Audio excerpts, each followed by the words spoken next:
access, which is to the west of that main dwelling, and this is, again, as I discussed before, is going to be upgraded as part of the application proposals. So moving on to these slides. So as mentioned previously, the starting point for consideration for this application is policy HOW 11 of the Breckland Local Plan. This relates to dwellings and advises that proposals for replacement, extension and alteration of rural dwellings must be contained within existing curtilage. The building must be in residential use and not be classified as abandoned. So in addition to this, replacement dwellings must be of a scale and design sensitive to the countryside setting, with a height and size similar to that of the original dwelling. If an alternative height or scale is proposed, the applicant will be expected to demonstrate that this scheme exhibits exceptionally high quality of design and enhances the character and appearance of the locality. In respect of a replacement dwelling, an assessment against policy HOW 11 of the local plan, whilst the proposal is considered to be contained within existing curtilage, the existing building is in residential use, concern is given to the height, scale and design of the proposals provided. So the proposed dwelling, which is measuring approximately 10 metres from ground to ridge, and the detached garage measuring approximately 7 metres from ground to ridge, are considered to be of a height, scale and design which is not reflective of its immediate surroundings, specifically the neighbouring dwellings along Norwich Road in Clint Green. Whilst the proposals, siting and reorientation of the replacement dwelling is considered acceptable, the overall height, scale, mass, form and design are not considered sensitive to the countryside setting, as there is a visually prominent open countryside vista to the south of the site, and there is minimal landscaping proposed to visually soften its impact. Therefore, it's considered contrary to HOW 11 on this basis.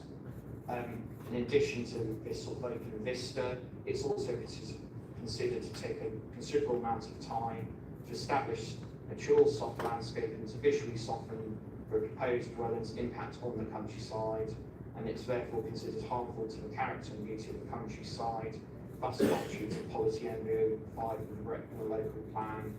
So the applicant's justification as to why the proposed dwelling is greater in footprint than the existing dwelling is that the design is proposed to reflect the built form in this specific location, including both the existing dwelling and the agricultural outbuildings.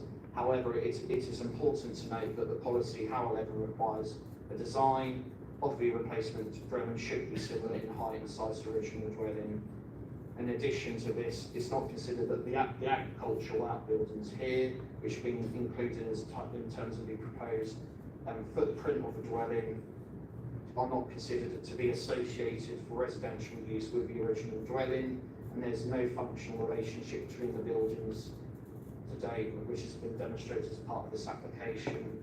Rather, these are considered to be disused agricultural buildings in association with a beach farm, and thus cannot be read as part of the built form of the original dwelling, nor do they form part of the existing dwelling.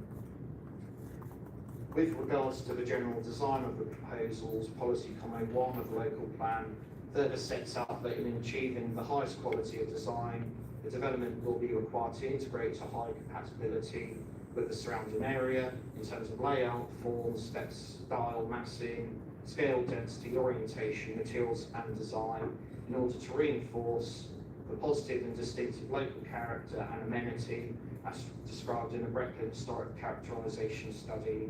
So the height between the original dwelling, considered to be 2-storey, and the proposed dwelling are also not considered to be comparable. In addition to this, the accident neighbourhood plan policy HOW 6 states that houses of more than 2 stories will be considered as inappropriate unless they can be shown to contribute positively to the character and appearance of the area. Furthermore, the ridge heights of new buildings should be in keeping with the immediate surrounding buildings.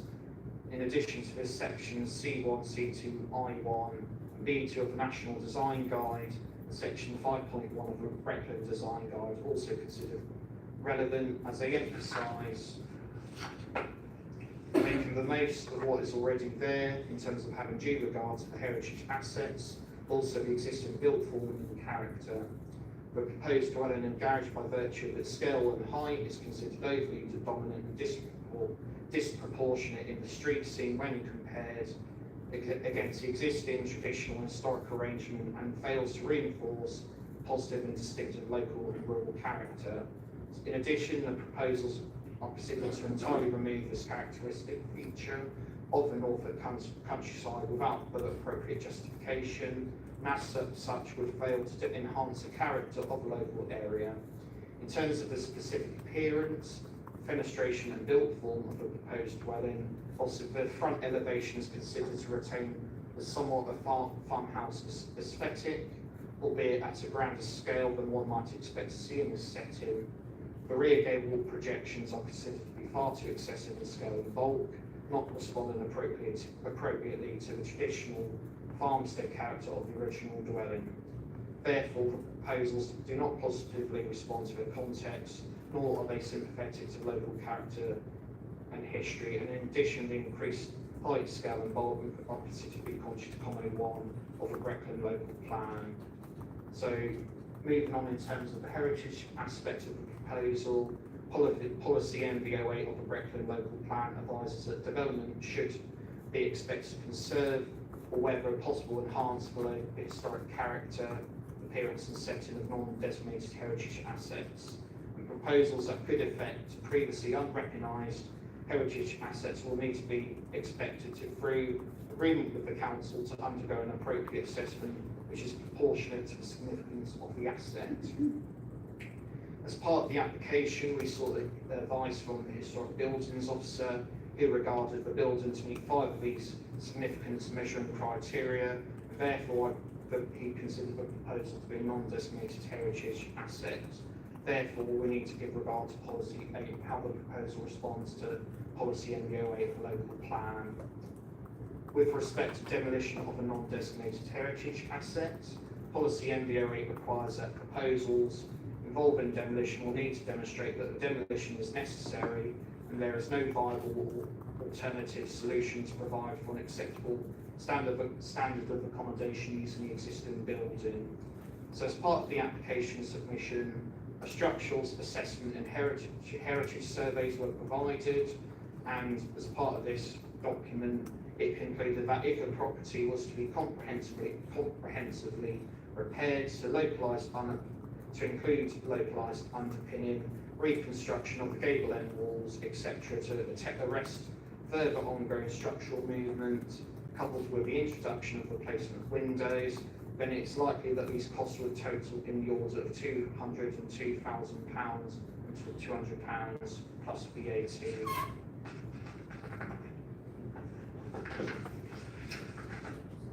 So the local planning authority senior building control officer has reviewed this report, and he considered that it contains insufficient details, no commentary on the structural details, nor does there appear to be any measurements taken to confirm if the structural movement is ongoing or whether stability has been reached.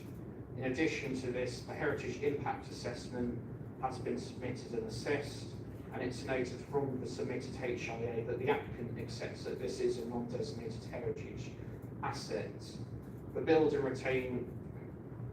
it's also noted that the original building can still be adequately read, despite having several extensions and alterations over a period of considerable time. However, there is a frame in the historic core, so the historic core of the building is considered to have 18th century origins. So, whilst the building retains these features which confirms its historical age, despite the latter extensions and alterations, these historic elements are still considered to form part of the significance of the existing dwelling. As part of the local planning authority and with the Historic Buildings Officer having reviewed this document, we regard it to lack detail, including the setting out clearly the significance of the non-designated heritage asset and any harm resulting in its loss, and importantly, any public benefit resulting from the loss of the dwelling. And it also fails to identify how the proposal seeks to conserve or enhance this non-designated heritage asset, or provide clear and convincing justification in support of the complete loss of the existing dwelling, which is considered to be significant harm to this non-designated cherished asset as required by policy MV08 of the Brecon Local Plan and paragraph 209 of the MPPF. In addition, no consideration within this document is given to the retention of the existing dwelling over the demolition and replacement, which is also required by the policy. Having regard to these comments, we feel that there's insufficient justification to demonstrate that there is an acceptable loss of the NDHA, and as such, the proposal is considered contrary to policy MV08 of the local plan, paragraph 209 of the MPPF. So, finally, in terms of all other matters, the proposals are considered to be acceptable in terms of amenity. They're provided a VAT survey, which is considered acceptable in ecological terms. The application hasn't been held up by mutual neutrality because it's a replacement dwelling. However, given the significant conflict and harm caused over the loss of the NDHA and the harm caused by replacement dwellings, these proposals are considered contrary to the development plan and neighbourhood plan, and as such, the officer recommendation is one of the refusals set out in this presentation. Thank you. Thank you very much. Okay, we've got our speakers now. Councillor Close, and we don't do first or last? Last, please. Okay, thank you. I've got Maggie Oxley, who's the chairman of the Yaxham Parish Council. 3 minutes, please. Good morning, committee members. Thank you, Chairman.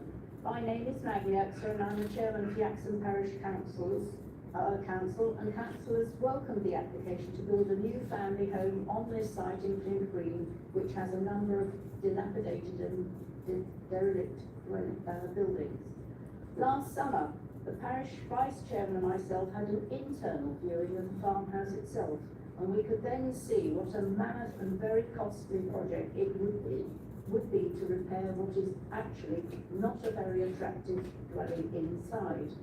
You have heard of the probable sums involved, and you've also heard many applications about the viability of projects. This is one of them.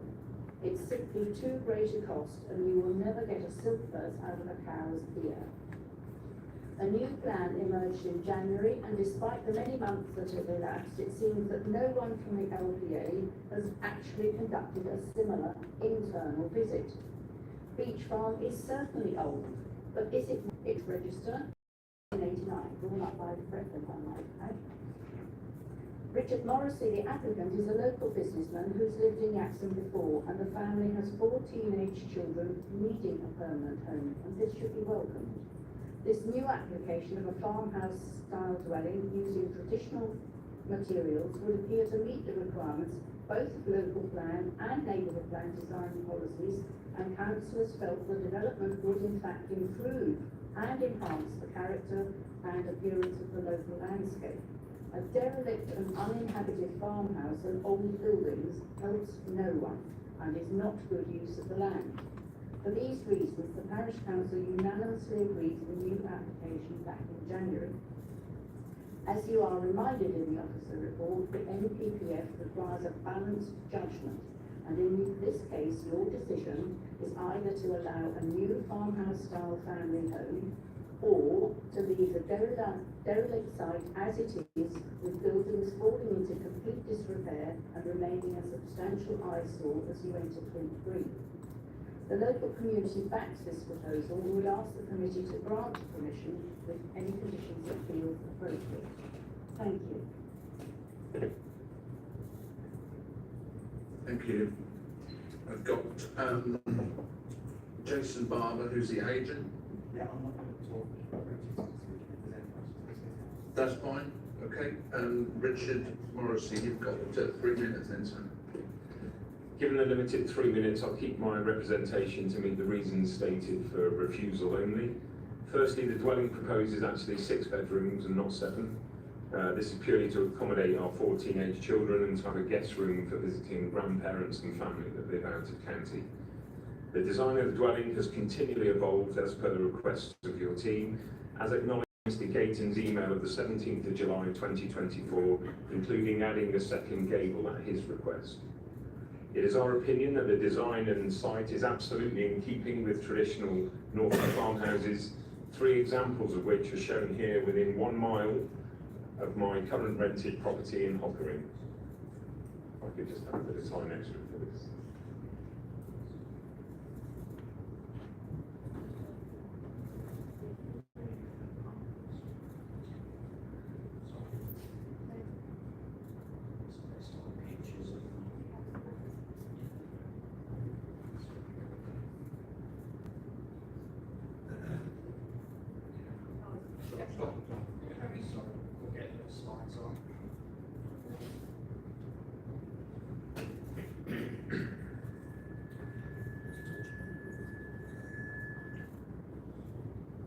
I did see the pictures the other day. I think it's relevant that members see them because they are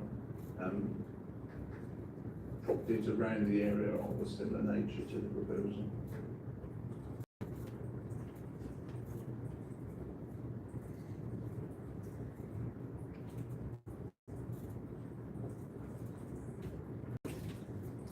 If you'd like to carry on, sir, and then we'll get them up. Is that okay? You want to talk about the same ones? Okay, we'll hold.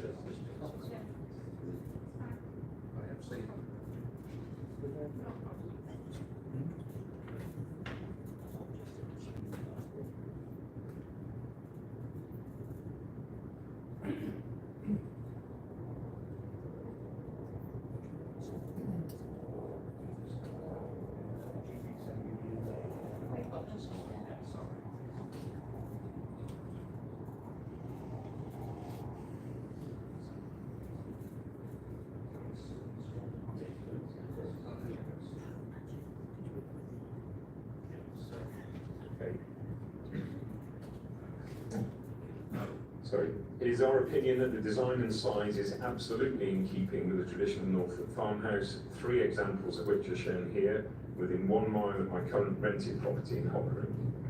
Overgate House, the first one, was actually deemed to be so traditional that Mr. Gayton, your heritage officer, declared it Grade 2 listed over the recent years. Thank you. Bretland have now written to me 3 times stating that empty and or derelict properties are an issue to you, that there are families in desperate need for housing and that properties like this are an eyesore to the locality and pose a potential for social crime. We wholly agree with you, especially having been the subject of 2 fires and motorbikes being raced on the land over the last few years. Your team's opposition comes from Mr. Small, who had sight of the property when putting up planning notices, Mr. Gayton, who stated he had a cursory inspection of the external principal building on the 28th of December 2022, and Mr. Wilson, who has never been to the site. It is a shame our attempts to meet face to face on site to show the internal and external defects were unsuccessful. As you will see from submitted documents, we have had both a structural survey and heritage assessments prepared by fully qualified professionals. Both have highlighted the extremely poor condition of the property, the clear evidence of subsidence, and that the property is not suitable for modern living. The structural survey estimates that it will cost a minimum of $240,000, including VAT, to attempt to rectify all of the defects noted on just the first visit.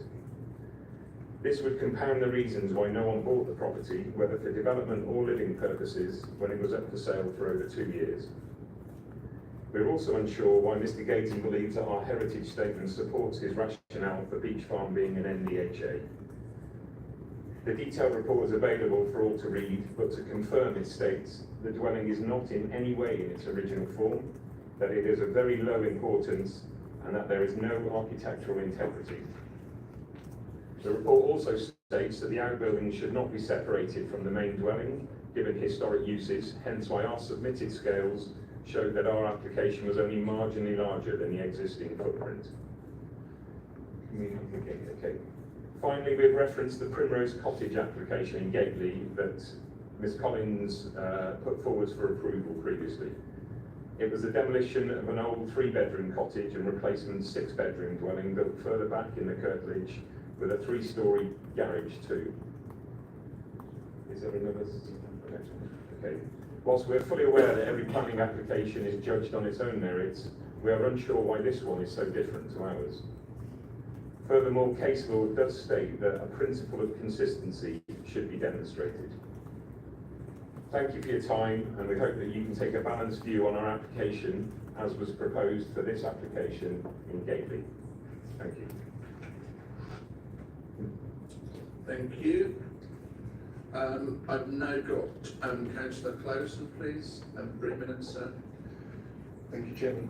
Can you leave the gate slide up, because you haven't got any good pictures of it, but this was what was previously put forward and was subsequently withdrawn.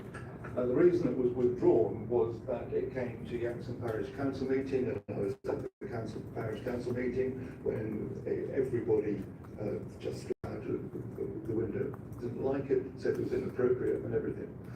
So Richard Morrissey then at that time decided to engage with myself and with Maggie, and you now have the design that you've got.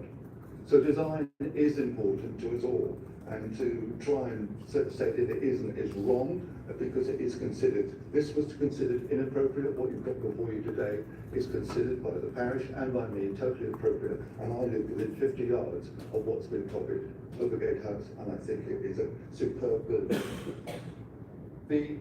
You've heard much about scale and everything. I am told that the ridge on the new property is 2 inches higher than the existing. 2 inches. So that's an incredible difference in scale. As far as the cat slide, which I believe is made much of, I'm told that that was a 1970 edition. 1970. Brought up in a property with a cat slide up in North Norfolk. And the one thing I can tell you about a cat slide, it is not designed for living in, because you can't live in it. The one we have in North Norfolk, it was knocked down and replaced by an ugly flat roof extension. But at least the house was livable. Cat slides aren't. So why there's such a big issue made of them, I have no idea. And I can tell you one thing, whoever put it forward has never ever lived in one, because I have.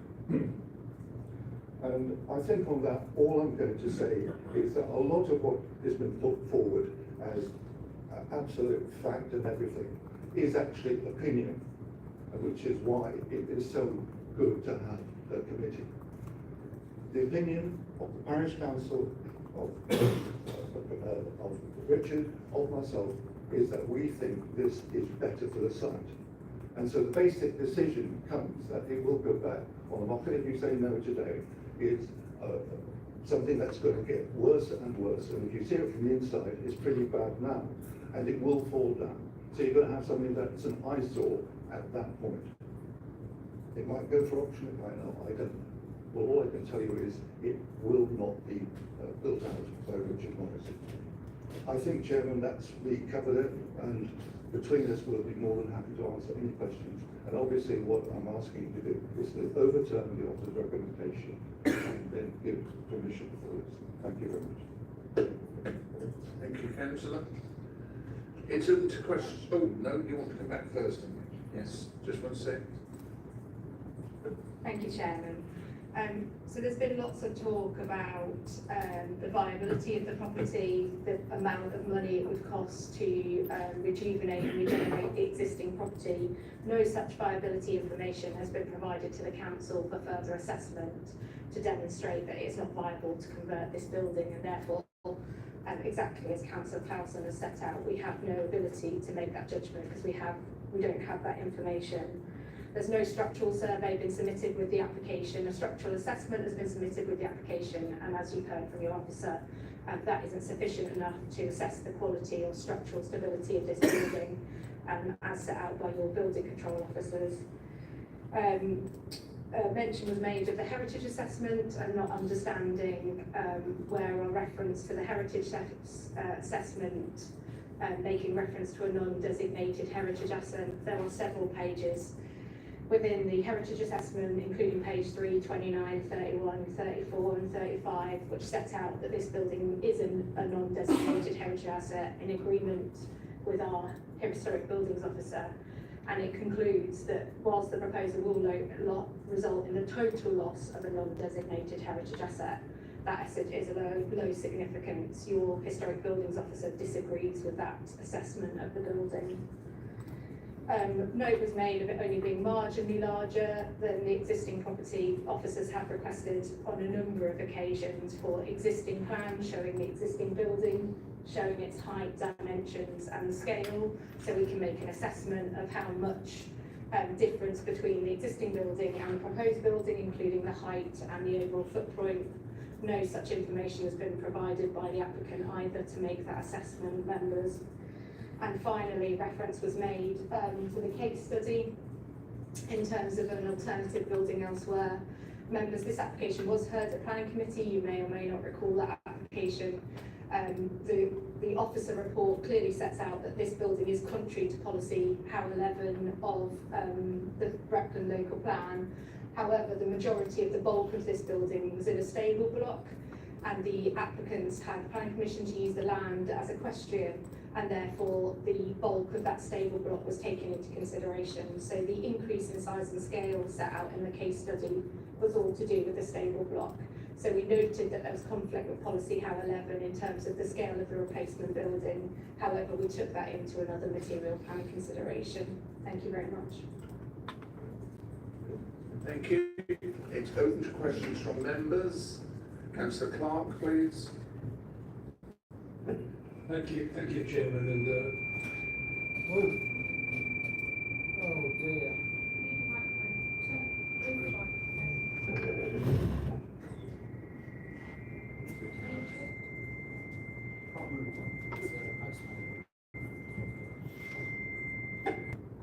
Try switching your pacemaker off, Harry. It's not switched on, Chairman.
Can you hear me, Chairman?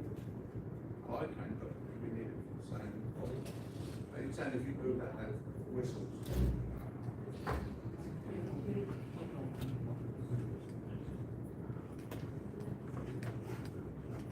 Councillor Blackburn, could you move up to completely move all your equipment up to Councillor Atwell, and then we can move Harry out?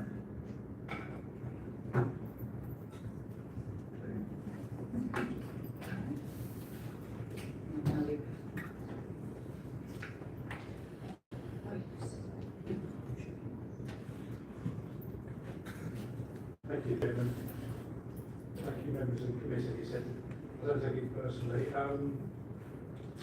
Yes, can you just confirm again, perhaps one of the officers, looking at the report, going back to the size, there's reference made in their report of actual figures in terms of, although I haven't seen the sort of footprint, and what would, as a member of the committee, I would like to see two pictures or drawings up there side by side with the both the footprint compared with the existing building. That's what I would have liked to see, but also the height.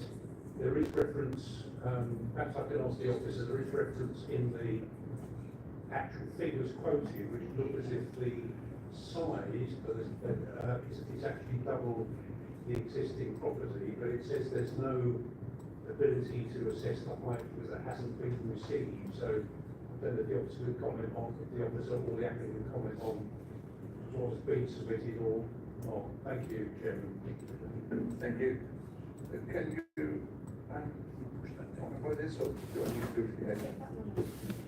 One sec, we have got,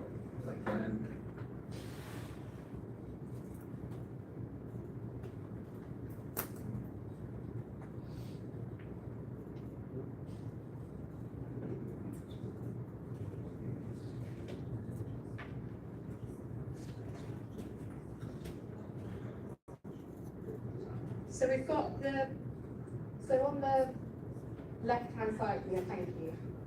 So on this side of the screen, you can see the proposed dwelling, and then this red line is the farm buildings that sit in the centre of the site. And then the existing building footprint, you can see coming out of the garage, which just sits at the top of the site. We don't actually have any existing plans to be able to make that measurement to tell you the facts between the existing and the proposed. I will just take comment, please. So just to confirm, we did actually submit a topography report on the ridge height, which is marginally higher than the existing property, but is actually lower than the neighbouring property, which was actually a replacement dwelling from 2007, I believe. We can't get details on that. We did also submit sizes for footprint, but the issue of why we can't put forward the current versus proposed is that the officer doesn't accept we can use the outbuildings. So only 10 metres square difference when we took the outbuildings into consideration, but because it wasn't accepted, it was a futile task going to pay for another report to be done. But just as a comment, for a principle of consistency, I'm unsure why a stable block can be considered as part of a footprint in Gately, but it can't. Outbuildings that are actually, they do have utilities and toilets and washrooms, beach farm can't be considered as part of the footprint. Again, unsure why there's a difference there, but that is why. Okay, thank you. Yeah.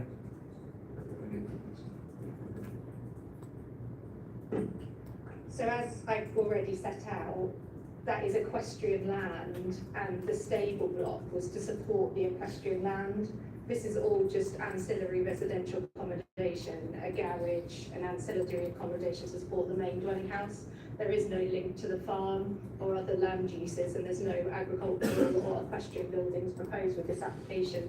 So it's not materially relevant to this application. And obviously, members, you need to consider each case on its own merits. Thank you. Councillor Clark, return. Thank you. The magic's worked, I've switched it off.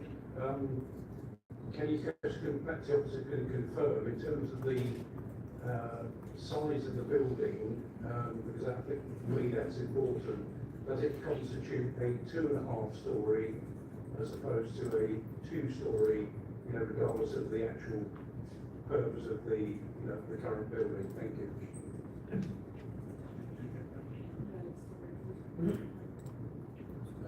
Just repeat that again, because you're saying about the two, it's now a 2.5 storey and previously a 2-storey.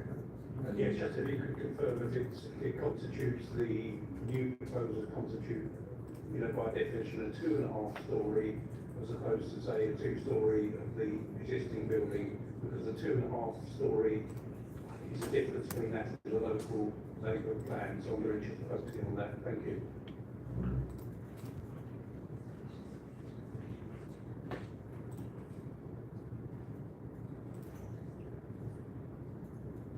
Yeah, so it's 2 stories with dormers in the roof, so it's 2.5 stories, as opposed to the original 2-storey dwelling house, which is obviously an increase in scale, but also contrary to the Yaxham neighbourhood plan, which defines development in this village as only being 2-storey.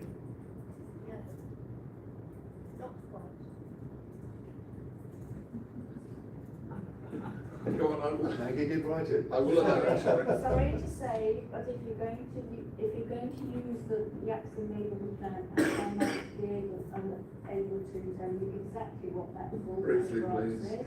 It says houses of more than 2 stories will be considered as inappropriate unless they can be shown to contribute positively to the character and appearance of the area. Furthermore, ridge heights of new buildings should be in keeping with the immediate surrounding buildings, which this is. Thank you. Thank you. I knew we'd have to get early to beat you. Councillor Wilkinson, please.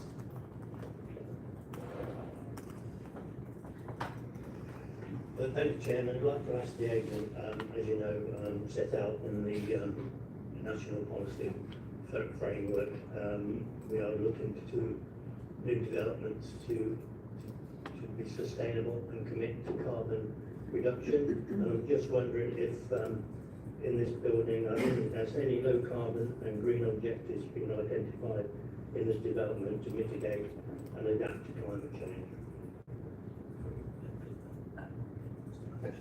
Yeah, so in terms of what we present to planning authority, we wouldn't necessarily outline what we're producing, but what we're going to propose. But in terms of a building regulation situation, there's a focus and drive to provide more renewable energy sources, air source heat pumps, EV panels, and so on and so forth. And Richard is obviously dedicated to providing similar things within this site, grey water system, so on and so forth. But that would be something we would work through a SAP design through building control, and we're looking to get an A-rated dwelling on this site. So that would be the focus of that, but something we wouldn't necessarily submit as part of the planning application.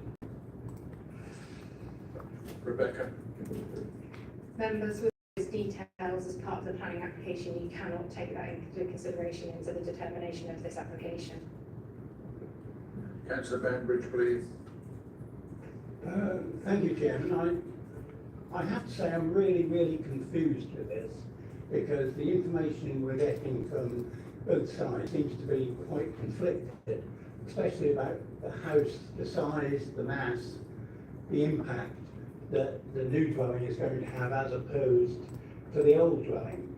Now, we were given in our notes and in our presentation a picture of that, which showed it as being much larger, much more impact, etc., etc. This was completely rejected by the applicant and by the parish council and the district councillor, and then the council came back and completely responded to that and pulled me back where we started.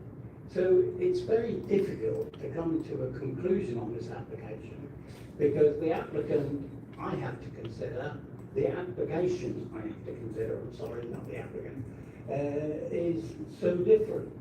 So this leaves me very confused, and I also would like to ask the applicant to be clear on the statement he made a few minutes ago. He said it added an area of 10 metres squared. Did he mean 10 metres square or 10 square metres?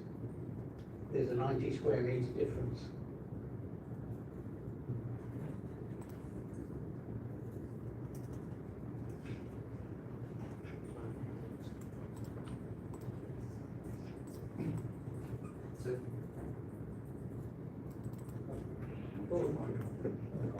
So in terms of metre squareage, in this backtracks or discussions had at an early doors, we consider that the existing outbuildings are part of the existing farmhouse that was used.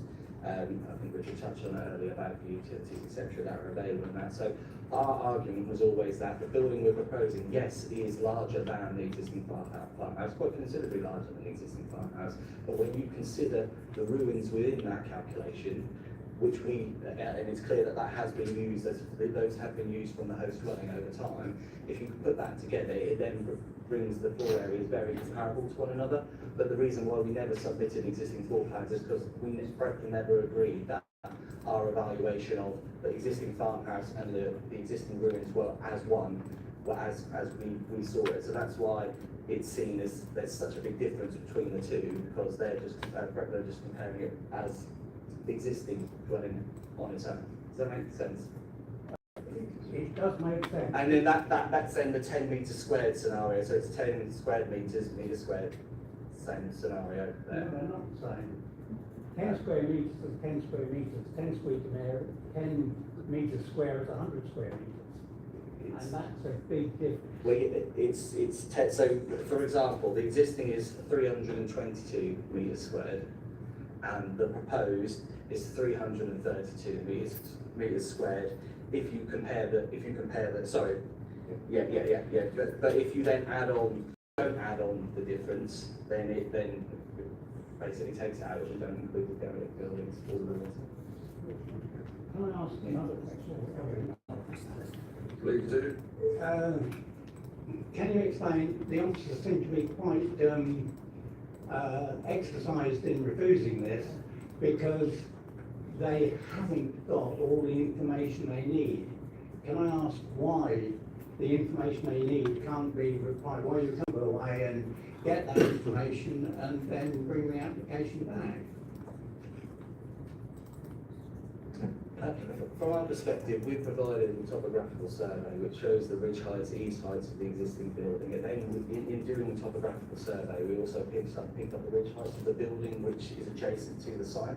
So in the withdrawn application which was submitted previously, there was concerns about the interaction of the proposed building with the building adjacent. So our purpose of this topographical survey was to highlight the heights of the existing building, highlight the buildings adjacent, and sit our proposal within that kind of setup. And so with the application, we submitted a topographical survey showing the outline of the existing building, existing building structure. We submitted a structural engineer's assessment, which obviously shows the imagery of the building internally and all the heights related to that, so that we can then put together a picture of how that building sits within the existing landscape. That's what we've done. So the only other information, as I understand it, which would be required, would be a floor plan of the existing building. But as we've discussed, producing that doesn't actually solve any issues here, but we can still take the floor area, which we have done from the topographical survey. You see it? Yeah. Okay, Rebecca, please. It is correct that we do have a topographical survey, but it says ridge height 54.23 metres. So I'm assuming that's the ground floor, and then there's finished floor levels, but there's no ridge height for the building. So you've given us the ridge height at the level, at ground floor level. So then the existing plans, the 10 metres would be on top of that 54 ground level, when the road level is 45. Yes, so the site obviously levels up. So the topographical survey information is correct. It should, I mean, we can get it on the screen, I can kind of talk you through it, but the ridge height of the new dwelling is obviously different to the existing, but it's comparable to buildings around it, as shown on the site layout. If you look at the site layout, there's a reference to the levels of the new building and the building adjacent. So just to be clear, the topographical survey shows the ground levels, not the ridge heights. Yeah, so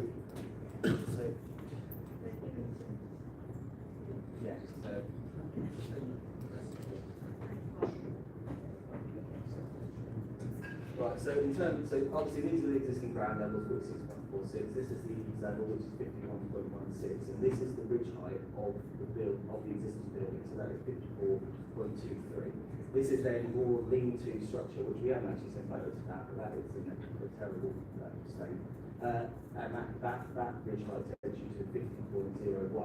So then if we remember that the main ridge height of the existing house is 54.23, go to the side layout.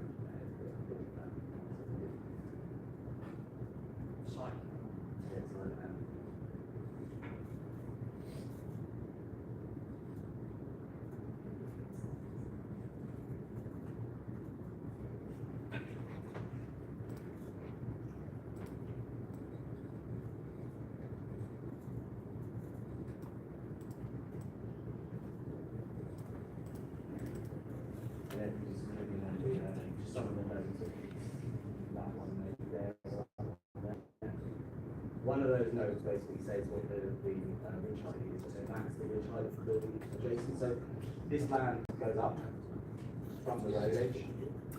The ridge height here of the existing property is 54, I believe what it said. One of these notes here tells you what the ridge height is for the new property. This note tells you the ridge height of the existing property, and that is our kind of point where we've designed from. So we've said this neighbouring property, this building is at a height which is comparable to what we're proposing. That's the kind of ethos of the design, and where we've kind of got to the point of where our height sits.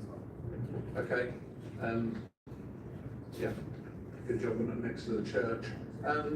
Councillor Atwell, please. Chairman, I don't have a particular problem with, we do. Can you hear me now?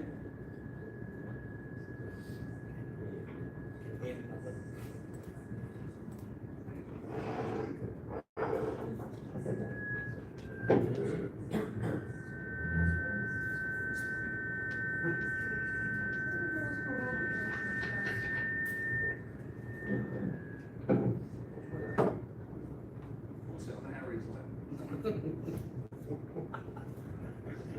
that? Okay. I don't have a particular problem with demolishing the old building. What concerns me at the moment is I'm not convinced that the applicant has met the test of policy 8.2.11, where it says in there, if an alternative height or scale is proposed, the applicant will be expected to demonstrate that the scheme exhibits exceptionally high quality of design and enhances the character and appearance of the locality. So I hear all the argument about the roof heights, but sitting here as a committee member, what I would have expected to have seen up there, a plan showing me all the ridge levels of the existing property, the proposed new dwelling and the neighbouring properties, because that is factual and that's a very easy visual aid. Your topographical drawing there, with all due respect, is very confusing. There's a lot of ground information, but I'm not sure that sheds any light on the height in terms of the ridge and surrounding area. The other concern I have is you mentioned that you're talking about air source heat pumps, solar panels, etc. I would have expected that information to be included in the application, because obviously if there are solar panels that are going to be put on the roof, I would like to have seen that information because it has a bearing on the design. And I've also got a concern regarding the palette choice that's being used. Rebecca, would it be possible to put up the existing dwelling for me photo and the proposed new elevation?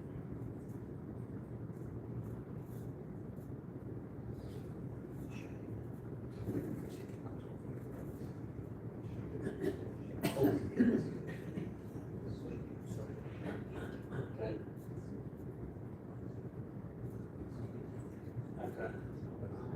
Yeah, I think that there needs to be some work done on the palette colours. I know we can condition that for officers, but in terms of exceptional design, I think the roof on existing building is not bright red pan tiles, it's more of a buff tile, what's up there.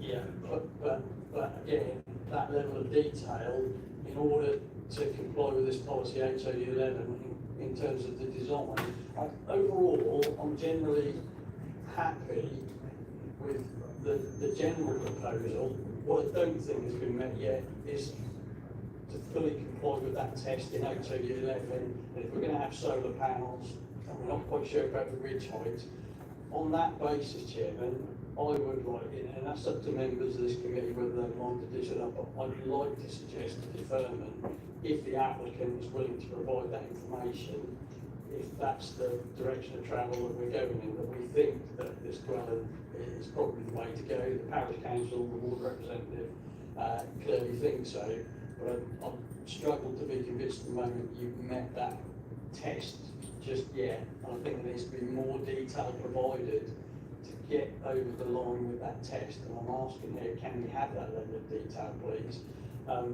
We can bring it forward to a future committee, and I suppose I'm asking, is that something the applicant is willing to provide if we were to defer the application? Well, it's the members, you decide on what you want to do, and there is a little bit of mixed messages going in as to also the inclusion of the outbuildings into the measurement scheme. So I think your idea of deferment could be on course, depending on the members. I think it's, we've been promised a packed lunch, but we're not actually sure what the sandwiches have got inside, and that's, I think, where the problem is. So I know we've got a couple of speakers, and then three speakers. Oh, far away. Thank you, Chairman. So, just to be really, really clear, our concerns are not just over the height of the building, they're over the scale of the building. And you've heard from the agent talk about whether we include the outbuildings or not, which are historic agricultural outbuildings. And the reason you don't include the outbuildings is clearly set out in the first part of Policy How 11 of the local plan. And Policy How 11, reading it verbatim, says, proposals for replacement, extension or alteration of rural dwellings must be contained within the existing curtilage. These are agricultural buildings outside of that residential curtilage. and the building must be in residential use, which it's not because they're in agricultural use, and not classed as abandoned. And you saw the pictures of some of the roofs caved in of those buildings. So you cannot take the scale of the outbuildings in consideration when you're looking at the scale of the replacement dwelling, because they're not in residential use, they're not part of the residential curtilage under policy How 11 of the local plan. I hope that helps. Okay, we'll take councillor Enscombe, please. Thank you, Chairman. I think this is a bit of a balancing act, and I totally agree with some other members in terms of I don't have any problem in the existing building being demolished and something replaced. And I take the ward members' comments that there's nothing worse than a building that's going to just deteriorate and then it's already in a state of disrepair. There's already been 2 letters that have gone to the owner regarding this state of disrepair. And I'm sure you have some council to want an eyesore in a parish. Excuse me, I think on the other hand, I don't think the agent's developer, I don't think you've sold yourself very well. Take that constructively, because there's lots of bits and pieces that seem to be missing here. We seem to be in dispute about the height of this, the height of that.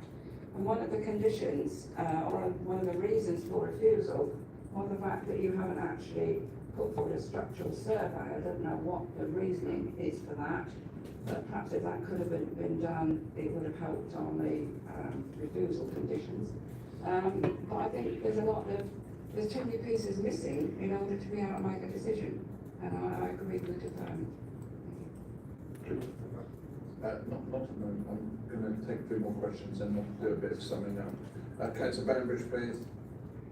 Well, I also would support a deferment on this, but I think my advice to the applicants would be to come forward with an application that left them no wiggle room.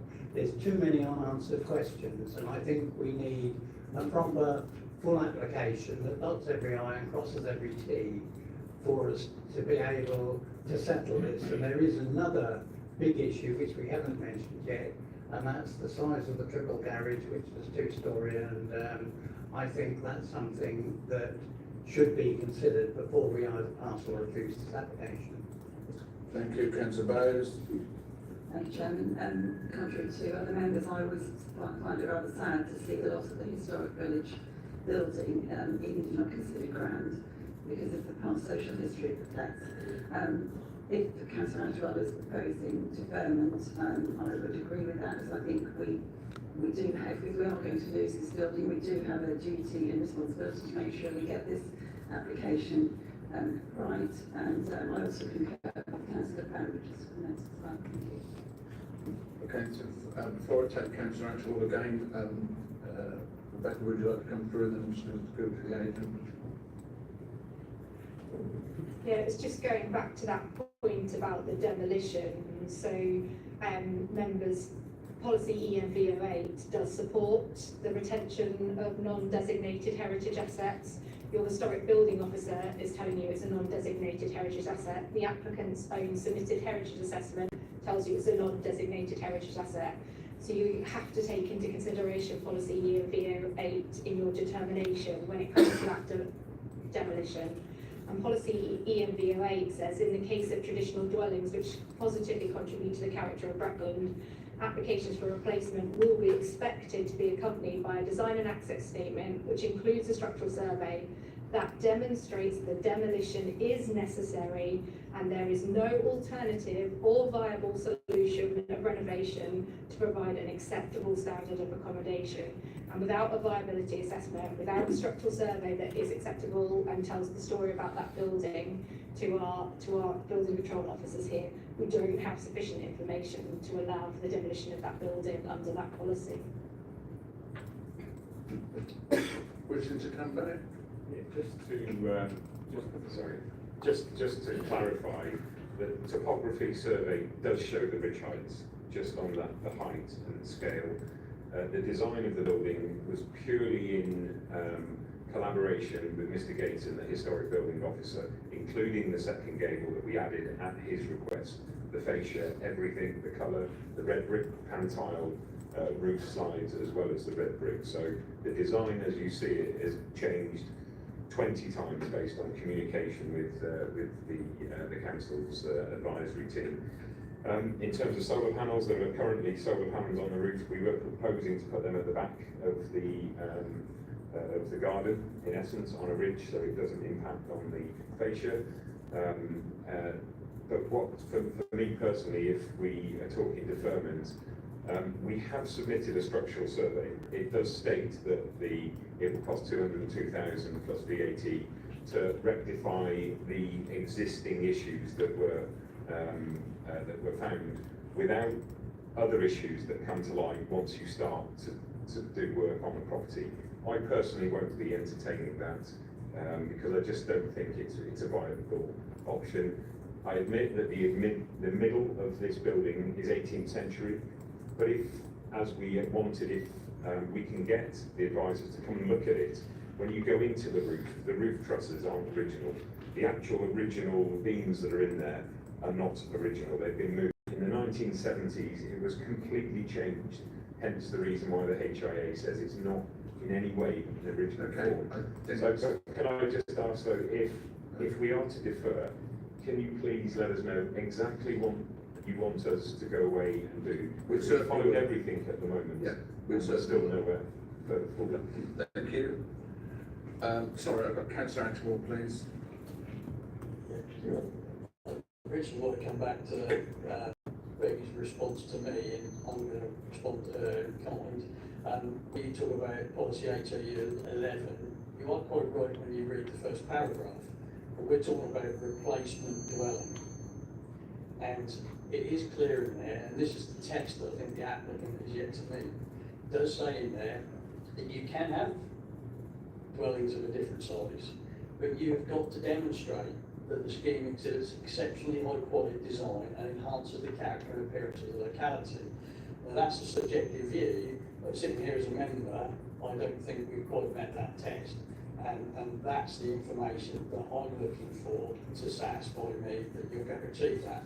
I will say on the scale of the dwellings, much has been made about the gately thing, but actually in my village in Swan Morley, we had 4 prefab bungalows with flat roofs that were knocked down, and this committee, using policy HAU 11, gave permission to build 4 4-bedroom houses, luxury houses on the site, which is fine, but they met the test of outstanding design.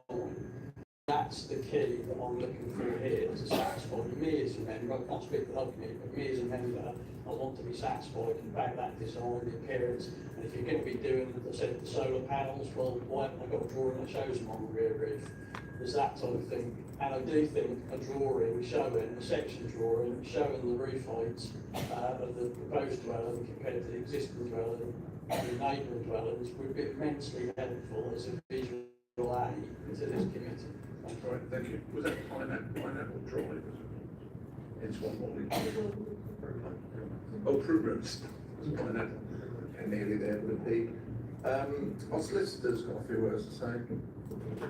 I've been listening very, very carefully, and I think the nub of the area of disagreement, and I think what the applicant needs to decide is which of 2 routes are you going down.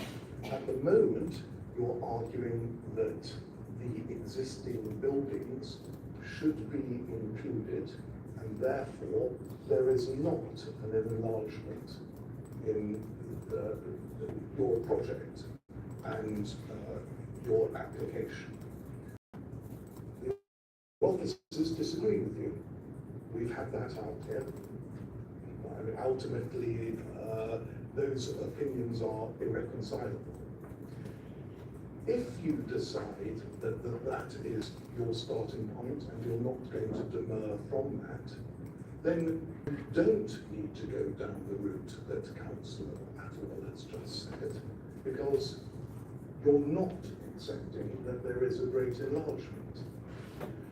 If, however, you think about it further and you agree with the officer's view that you shouldn't take into account the existing outbuildings, and therefore there is an enlargement, then you have the second route that Councillor Attwell has just suggested, which is that you've then got to prove that it is of a high architectural value. And I think the fundamental point, and I understand why you said it, well, if you're going to defer, please tell us what you want, seems to me that what you need to do is to decide which of those two routes you're going down, and if you're going to keep the route that there isn't an enlargement, then the second alternative is not relevant. But if it comes back here, I'm sure officers are still going to maintain the same point, and it will be for the committee to decide which of those two conflicting arguments are going to hold sway. Is that helpful? Okay, I've had it put forward from the floor from Councillor Attwell that we defer this item to rectify the various issues. Could I have a second, first of all, that we accept that? Could I have a show of hands that we are accepting to have a deferment? Show of hands just to accept the deferment. Okay, and those against? 2, 8, 2. Okay, we will defer this item.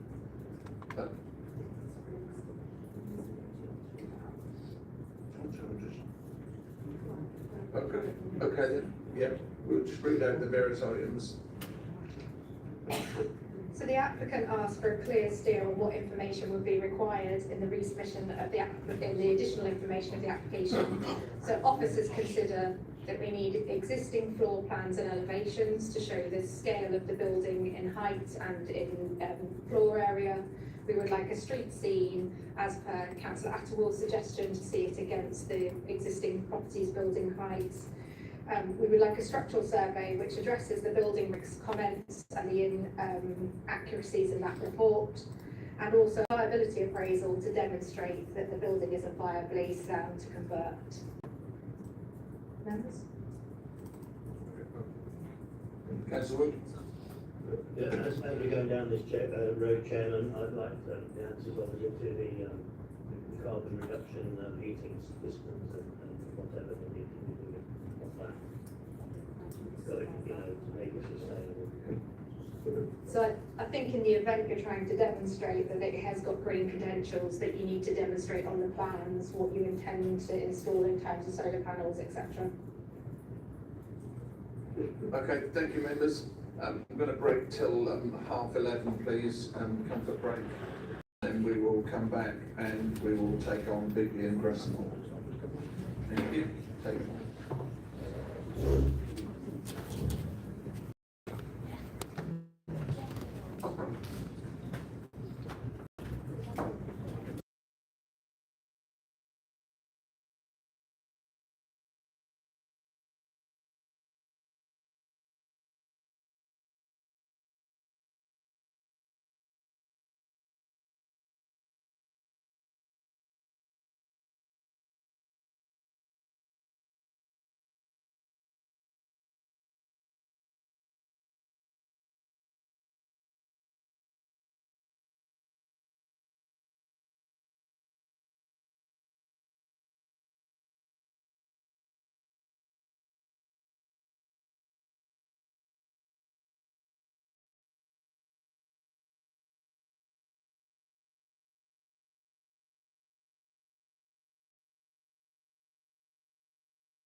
Okay, thank you very much, Nick, welcome back, sorry about that, just a quick comfort break.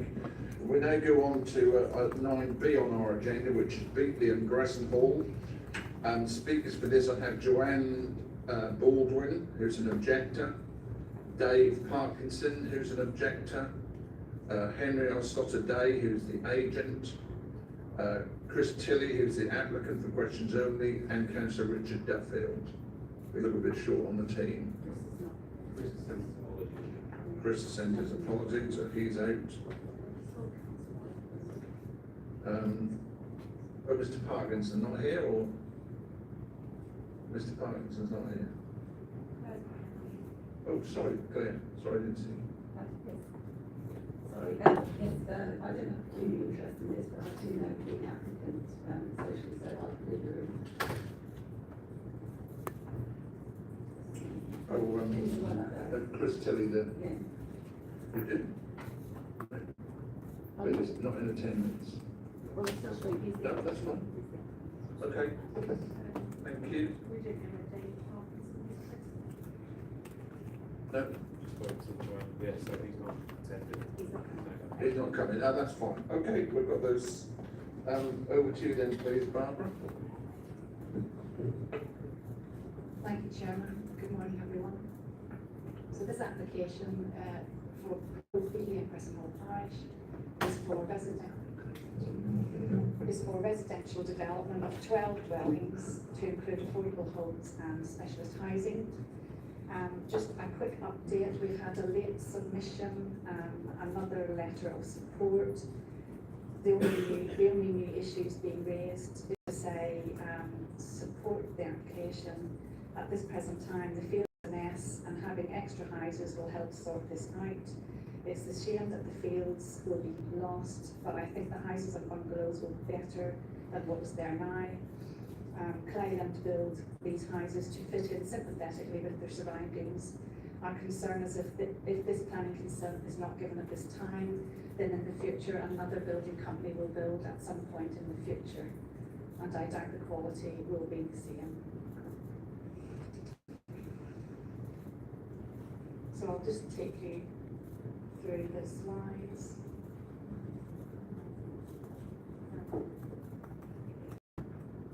So here we have the site. You can see the red line boundary, and you can see the access comes through an existing small development to the front of Gresham Hall Road, and you can see the site is surrounded on 3 sides by existing residential properties. So you can see here in relation to the settlement boundary of Beatley, and you can see the settlement boundary surrounds the site on 3 sides. And here's an aerial view just so you can see what the site looks like in the context of the surroundings. And here we have the proposed layout. Obviously I'll talk you through that in detail, but we've got 3 2-story dwellings here, and the rest are single story. And just to give you a flavour of the design, obviously I'll come back to this, but just to take you through and show you some photographs. So plots 1 and 2 will look like this. Plot 3 equally 2-story. Plot 4 begin with the single story to the rear. 5 and 6 to the rear. 7 and 8 to the rear. And then 9 and 10 to the side. 11 and 12. Some aerial perspectives so you get a feel for what the whole thing will look like.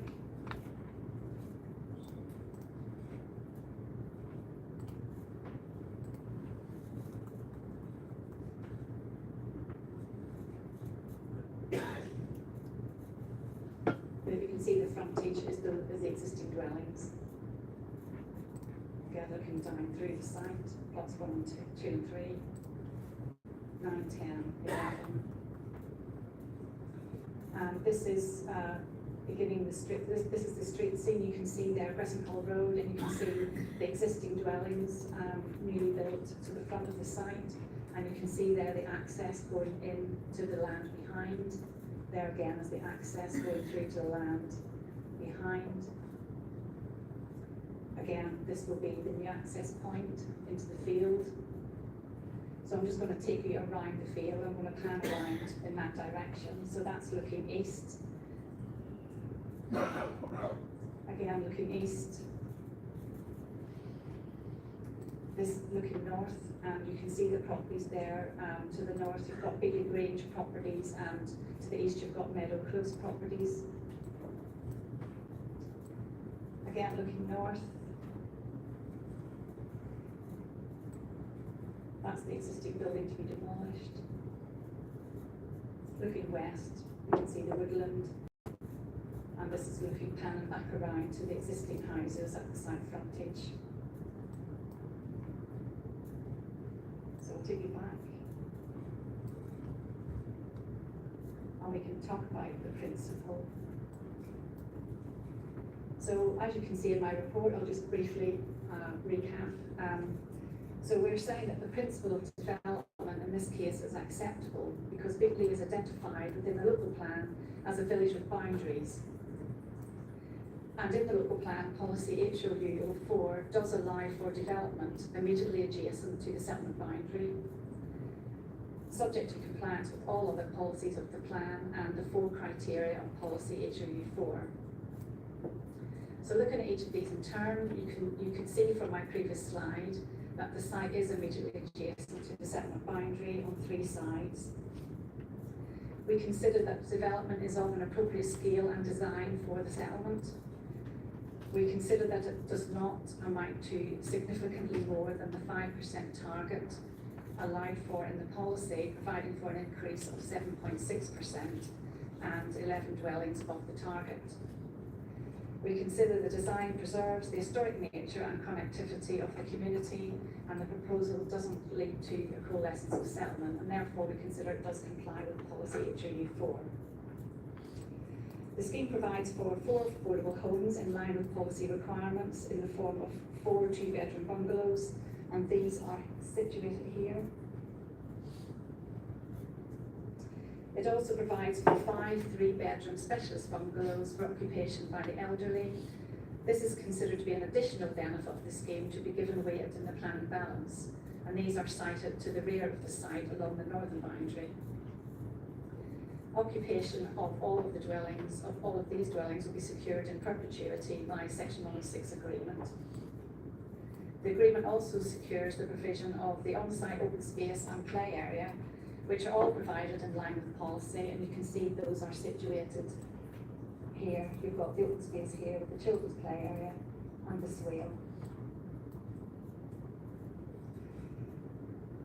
So looking at designs, I can take you through them again, but I've briefly shown you. We consider that the designs and visual impact of the development comply with the local plan policies and the Brexit Design Guide. As the site is well enclosed, the visual impact is limited. The development will use existing landform, which is flat, and boundary trees will largely be retained and cut back.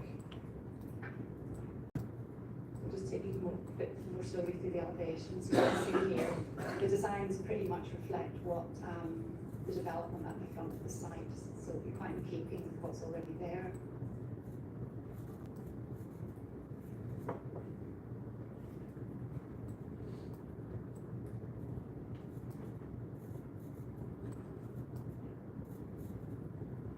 I'll just leave the area. So we consider that the design and layout and the mix are considered to provide for good quality design, with careful consideration given to the site's context as required by the design guide. The 2-story dwellings have been sited to the west, which is overlooking and are in keeping with the dwellings already constructed. The materials are acceptable, being a mix of red and buff grey or red pan tiles in line with the existing properties, the site frontage, and overall the character of the area is preserved.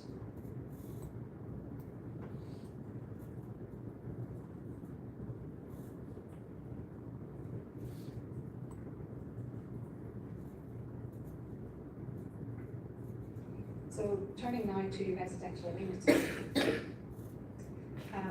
The layout is such that acceptable amenity is provided for future residents of the new properties.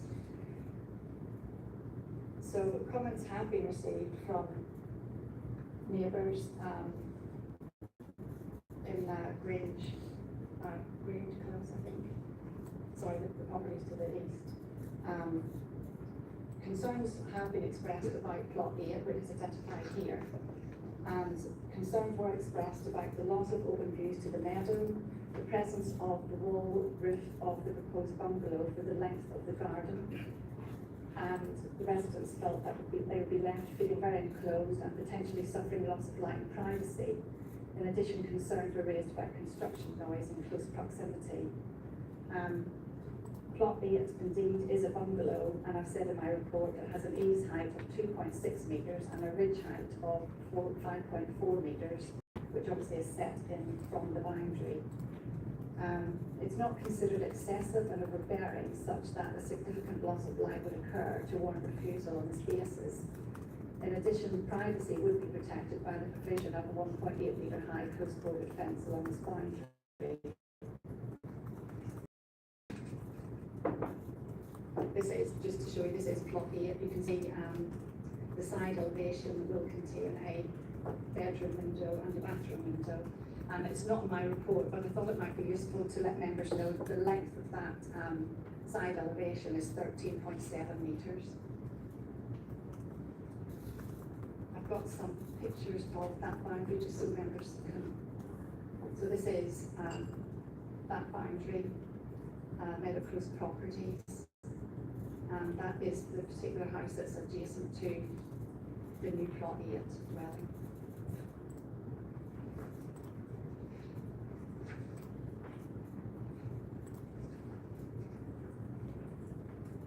So I just wanted to touch on access. To get back to the layout plan, yeah. So the access is provided from the existing access point. And as a footway connection into Wheatley Village to the east. Concerns were raised from local residents and local parish councils about the suitability of Crescent Hall Road being narrow and additional traffic using its access. However, the Highways Authority have not raised any objection, so it's considered that this wouldn't amount to a reason for refusal, and it's not considered that the additional cars would have a severe impact on highway safety. Looking just briefly at flood risk and drainage, part of the site to be developed lies partially within the surface water flow path, but all dwellings have been sited outside of this, and the strategy now deals with it adequately such that the flood authority now raised no objection. And in terms of ecology, impact on ecology and habitats, this has all been satisfactorily dealt with in terms of on-site ecology impacts and protection of protected sites. I would just like to highlight, however, that the site does lie within the Natural England nutrient neutrality catchment. The applicant has worked extremely hard and at great lengths to come up with an acceptable mitigation solution to allow the delivery of this development. And they've managed to come up with an acceptable solution to deal with the NN. Briefly on trees, a tree survey was submitted. Trees are largely to be retained on the perimeter and cut back, so that's acceptable. So members, I'm recommending approval because this accords with the development plan and the Wrexham design guide. It provides for new housing and a policy compliant provision of affordable housing with the additional weight to be given to the additional benefit of the 5 specialist housing units. So I'm recommending approval. Thank you, Chairman. Thank you for the presentation. Councillor Duffy, would you like to go first or last? Okay, fine. I've got Joanne Baldwin, please, who's an objector. You have 3 minutes. Thank you, Mr. Chairman and members of the committee for hearing my objections. Could you please run my first? Of all the neighbouring residents, my property, 3 Meadow Close, is one of most affected by this proposal. I have a relatively short rear garden abutting this site, meaning that the proposed bungalow immediately adjacent my boundary and for the full width of my garden will significantly affect my outlook and would be overbearing in form, the full width of my basically, will significantly affect my outlook. Yeah, my garden faces southwest, and although the proposed dwelling on plot 8 is a bungalow, it will still feature as an overbearing form to both my garden and rear-facing rooms of my house.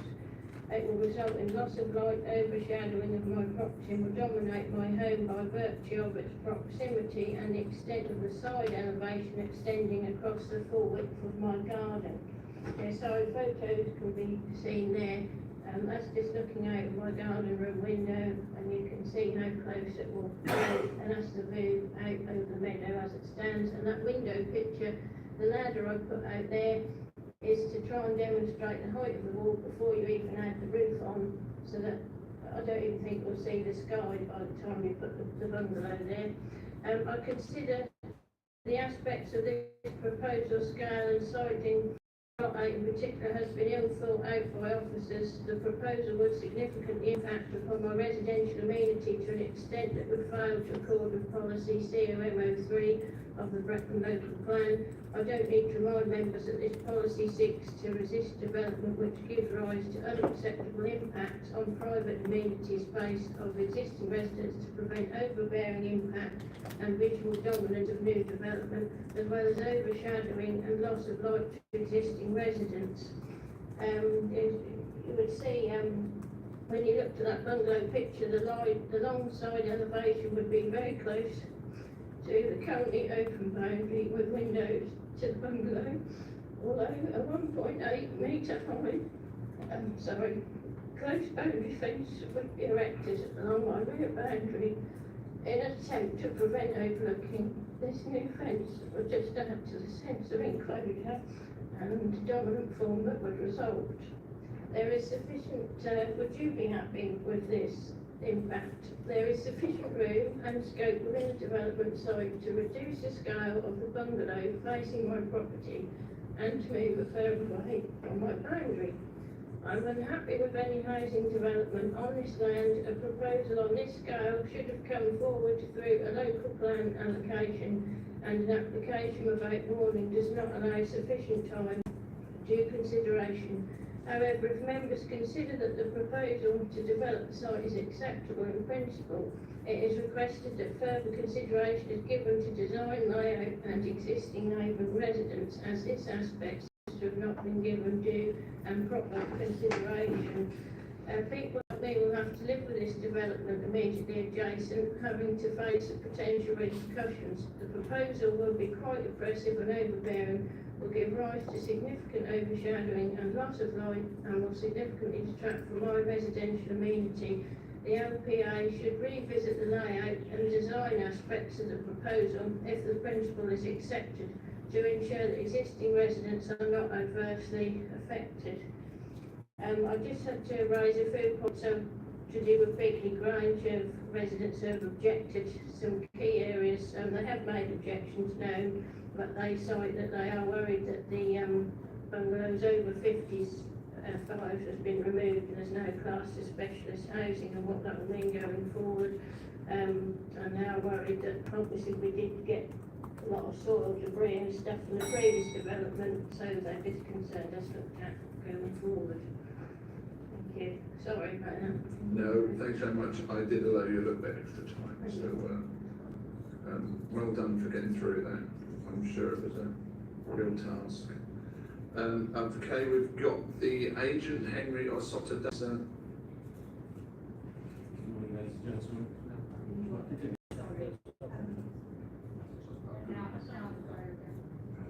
Hello, okay. Good morning, members, councillors. I'm Henry Ossotter, the agent for this application and one of the architects on the scheme. I'm pleased to present the scheme to you today, as we've been finding it particularly hard to bring forward small-scale housing developments in recent times in the county. And here we're proposing a small-scale housing development of high-quality homes, which provides for a full spectrum of the community. And this includes single-storey affordable housing, first-time housing, specialist bungalows and family housing. Amongst this we include children's play space and public open areas. And we believe we've set the tone and example for this scheme with the phase 1 homes, which you can see on the board, on the screens in front of you, which hopefully set the precedent for how we hope intend to move forward with the later phase. The scheme will integrate this range of housing with seamless quality, and you'll not be able to see the difference between the houses for affordable units or family homes indeed, unless the tenants have other ideas at this point. We've been working closely with Barbara Greengrass and a long list of consultees for the past 19 months of this scheme, and we're pleased to report that we have a recommendation of approval from the planning officer and no objections in terms of highways, trees, ecology, contaminated land, housing enabling, angling water, flooding or natural inlet. And we've also agreed a solution to the nutrient neutrality situation of this scheme, which will allow the scheme to proceed with a positive impact on the environment by upgrades to the existing treatment systems in the local area. In terms of the impact on the neighbours' amenity, it's really a key consideration throughout our design, and we've located single-storey dwellings along the boundaries of all the residential properties alongside the scheme, with roof lines and gardens separated to minimise impact on the surroundings. Unfortunately, we can't have no impact, but we think we've minimised this as best as is reasonable. We're pleased to note that the case officer does not consider this relationship overbearing to warrant a refusal, but we do accept any conditions or restrictions in permitted development providers to maintain the privacy of the neighbours as far as possible. With reference to the parish council's specific points, we are disappointed that they do not feel able to support the scheme, as we have tried harder than most developers with the design of this scheme to provide an exemplary site design. But with regards to their specific points, the scheme is directly outside the village red line boundary, but it adjoins it on 3 sides, as Barbara has said, and we feel this is a natural extension to the village development pattern. The additional traffic will be minimal from this level of development, and the road width and footpath is designed to high standards. We're also providing electric charging points for all plots and air source heat pumps as on the initial phase of development. And we're guided by the highways officers on this scheme who do not share concerns with the highway about the highways access and offer no objections. We're providing a dedicated footpath throughout the site which links to the open play space and the footpath network for the surrounding village. And we would hope this encourages journeys on foot.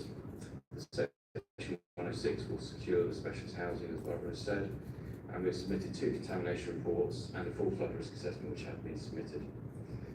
Ecology has been an important factor for us on this site, and we've already built a licensed back barn on the phase 1 scheme, which has been a great success. And the scheme includes large areas of open space, tree planting and swales, plus a dedicated ecology zone joining the site, which our ecologists have been preparing. So if I could just sum up, I hope the members feel confident in allowing this scheme to proceed. Claimed the architects and house builders, so we can confidently assure members that the scheme will be delivered rapidly and to a very high standard. Thank you for your time. Thank you. It's over to you, please, Councillor Duffield.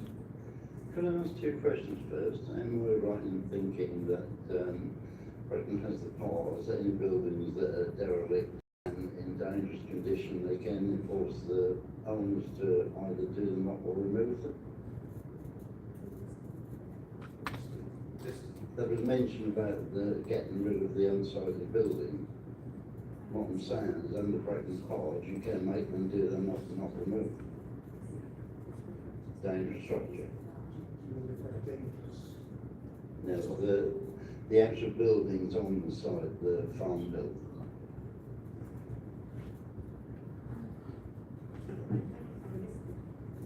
Or they're dangerous. Because we have powers on the building.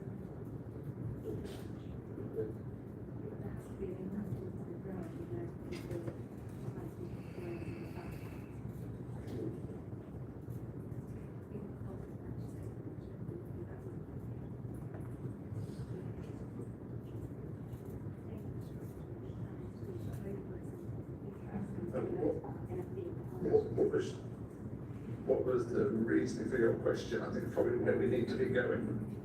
Well, if they was, the planning officer was saying that they would benefit by the removal of those buildings, but they can be done up and not be dangerous buildings anyway, is what I'm saying. So I cannot see how you was gaining much by that.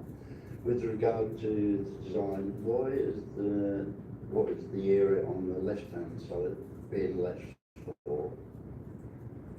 You've got the building here, and then on the extreme left-hand side, I would like to know what that area is being left for.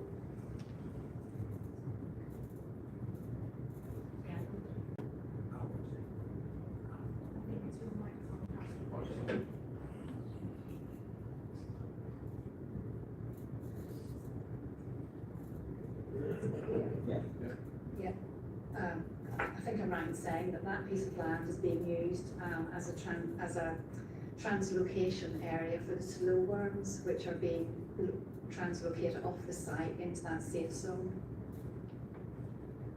So that's an ecology area which will be secured as part of the 106. Yes. Yes, but I understand it's all part of the So I understand it's all part of the same site. And the landowner has further land available, so couldn't those houses be spread out and save the overlooking of the existing properties that are built there? Also, it's not in the guideline, outside the guidelines, we're now doing all the new local planning, and surely down that road to school, Tom will know that any extra traffic going on there will be a problem, same as outside any school. Thank you. I'm going to stop you there because we get an answer to that, and also this is meant to be your presentation time, and we're sort of gone for a question and answer at the moment. So did you want to respond to a couple of items there, please? All I was going to say is the planning application is the planning application in front of you. So members are here today to determine the application on the layout plan and the plans that the officers have shown you, not what it could be in the future. So members, in your determination, you need to take into consideration all the points that you've heard with regards to the potential impact on plot 8, the agent's design of the scheme and the use of that land as an ecology zone, not as a developable site. And to make your determination on the application on the basis of what you've seen on the plans, not what those plans could show. And I did cut you short, can I just allow you a brief time to add some more comment if you wish? Yeah, like I said about the traffic, I would rather that be refused until the local plan comes through. If the guidelines then taken away, it would eliminate that being adjacent to the boundaries, and it's only a guidance on the boundaries, the property land outside the boundaries. So I urge the planning committee to either refuse it. Thank you very much. Okay, it's open to questions from members. Councillor Kybird. Thank you. I note from the notes there is some concern that one of the buildings to be removed might contain asbestos. So can we have an additional, can we have a method statement as a condition for the removal of that building? Thank you. No, because asbestos is dealt with through the environmental health legislation. There will be a note on the permission to remind them to go through that legislation, but we don't overlap their legislation with our permissions. In my opinion, that wouldn't meet the tests and the condition. But obviously, if members wanted to put one on, then you could obviously propose to put one on, but in my opinion, it wouldn't meet the test. Councillor Banbridge. Thank you. First of all, I'm very sympathetic to this application. It is outside of the boundaries. So then I'm wondering whether any of the exception site conditions will be applied to it. So that's a housing issue, not a planning issue, but it is part of Breckland policy. And it's something I think that you ought to be considering. With the specialist housing, I see there was an argument that they were for elderly people over 55s, but that's been removed. And so I'd like that to be clear. I'd like to know whether those houses are to be rented, to be occupier owned, or to be part owned. And I'd like to know how the Section 106 in perpetuity system will work, because it's quite important, I think, for Breckland to have local houses for local people, which this does seem to fulfil, but it doesn't appear to have the restrictions on it, which sort of worries me a bit. And the last thing is, I'm living down a road which is not adopted. I know that these can give us problems in the future. I'm just wondering why you haven't made arrangements for the road to be adopted. I'm going to butt in first. So just to be clear, the development abuts the settlement boundary on 3 sides. So we've considered it under policy policy how 4 of the local plan, because it's immediately adjacent to the settlement boundary. And that then doesn't invoke the need for the exceptions policy, which is for 100% affordable housing outside of the settlement boundary. Oh, no, that's changed. The current local plan, members, which you have to consider this application. I appreciate all the emerging local plan is going on in the background, and I understand for this period of time it is a period of transition. But just to be really clear, the emerging local plan has not gone through all the relevant stages of consultation. So I appreciate that as members you're having huge involvement with your communities about shaping what your policies will look like in the future. Unfortunately, we're not quite there yet. So we have to consider it under the policies in our current local plan, which is the 2023 plan, because it went under examination on the partial review on that date. So the current local plan includes policy how 4, apologies, which we've considered this application against because it's immediately adjacent to the settlement boundary. I think the point that Councillor Duffield was making and the neighbour, and I get their point, is that that in the event that we were to approve planning commission, this would exceed the 5% target, and that was set out in your officer report by 11 dwellings. But as officers, we're saying to you that isn't significantly exceeding that amount to allow development in this location. Obviously, members, it is down to you to make your own judgment in that regard. The exceptions policy is where we have 100% affordable housing, unless it can be demonstrated 100% is unviable.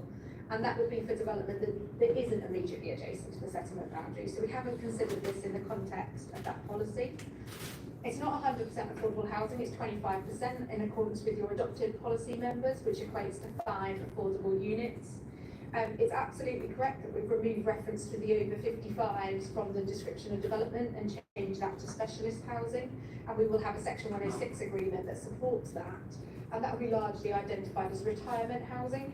That's because just because you're 55, you might not be retired, you might be carrying on working, you might retire at 50. So it's to not discriminate those people against their age, it is their situation. And specialist housing is obviously supported in our local plan as well, and that will be set up through the Section 106 agreement. I'm not entirely sure of the relevance of the occupation of that, but if the agent wants to answer that question, then that will be up to them. She threw that one at you, that's up to you if you want to. I didn't do the question, sorry. Okay.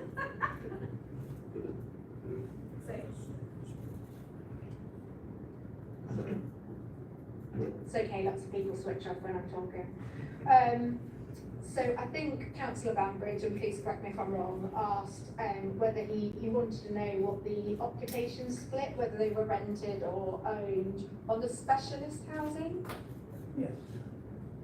Yeah, they'll all be owned by occupants, and the restriction to the occupancy will transfer through sales, so it'll be controlled by Land Registry of Deeds. So it will be retained as specialist housing for over 40 years, we can say that. Thank you, that was my question. Okay. Okay, thank you. I've got Councillor Atwell, please. Thank you, Chairman. Again, different mic.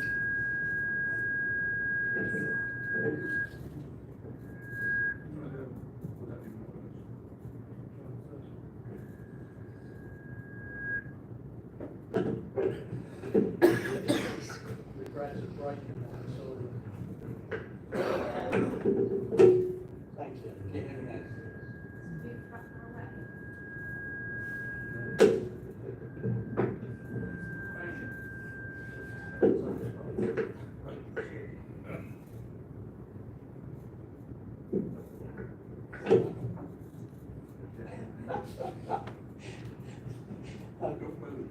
Okay, so generally, I don't have a problem on the ward member for this period as well. I don't have a problem per se with the development. I think the development in itself is pretty good.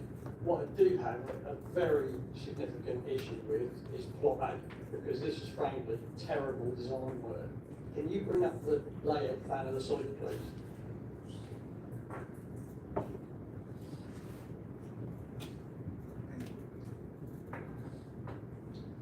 any chance we can zoom into that corner where plot 8 is?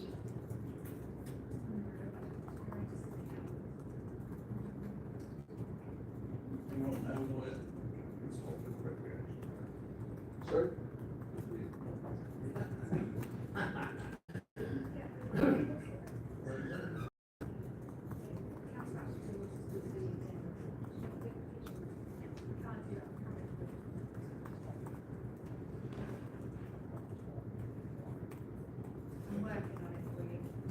Okay. My microphone's holding up, so. Do you want to speak or? Yeah, so, picture? well, while waiting for the picture to come up, it's quite obvious to me that you've designed the whole site and the layout is pretty good, but then you've got up to the top end of the site and realised that you've run out of room. In what world, I asked myself, in what world would it be acceptable to build completely up to the fence line with that bungalow? I think Ms Baldwin here has made a very eloquent case of her issues. I think the back of her house is 8 metres away from the proposed fence line. You're talking about putting a 1.8 metre fence up, fine, but then you talk about, I think, 2.5 eaves height. The amended drawings you put forward for this bungalow, the amended drawing shows a roof height which is higher than the original design roof height on the superseded drawings. I measured that yesterday, so that hasn't helped. And this whole dwelling completely takes up the full boundary of her property. And I only have a problem with this one dwelling, and something needs to change there, in my view. We have a duty as a committee to look after the amenity of the neighbours, and I'll say in reference, policy COM03 in particular, it says overbearing and impact stroke visual dominance. Well, if that's not impactful and visual dominance of Miss Baldwin's garden and her property, I don't know what is. It takes up the entire boundary. I think that's a very poor design. That bungalow at number 8 is also the back garden is landlocked, from what I can see. You can't get around the back of it. So it just seems to me that dwelling is the problem for me. I don't have a problem with the rest of the design. I think the layout generally is pretty good. The quality of the house is pretty good. Clayland do produce, I think, good quality housing. But that looks like an afterthought. I'm not happy with that.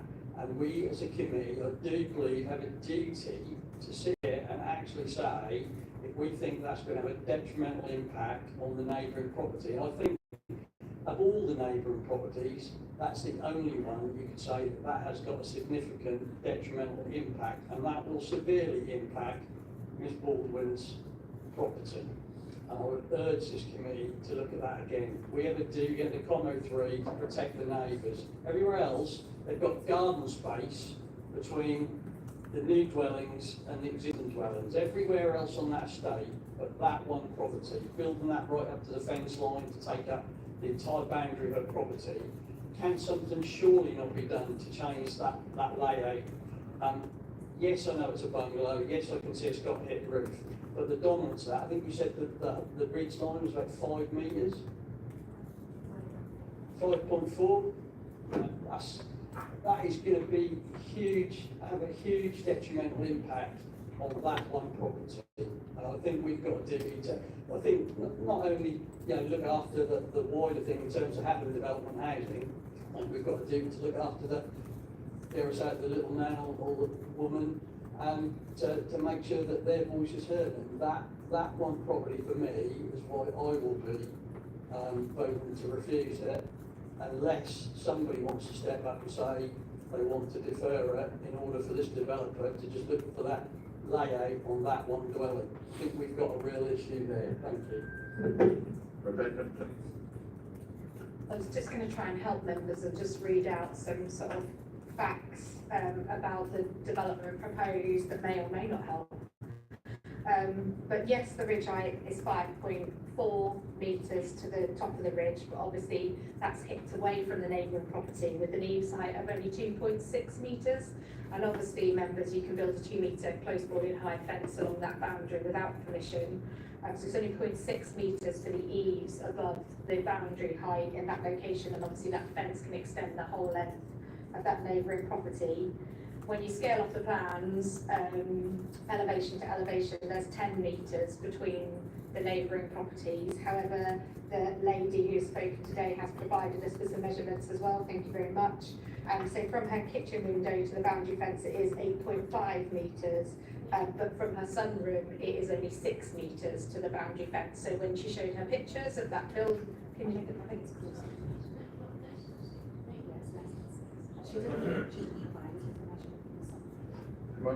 So apologies. So 8.5 metres from the kitchen window, but the sunroom is much closer to the boundary as shown on the plans. Apologies.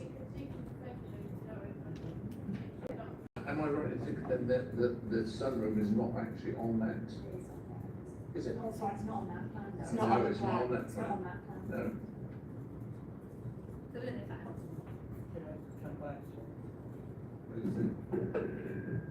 You could bring up the photographs that I think Ms. Paul has provided, and that was in the objection letter that was sent on the 15th of July. In fact, I don't think the garden room's 8 metres from, I think the kitchen's 8 metres to the boundary, but actually the garden room's about 8 foot from the boundary.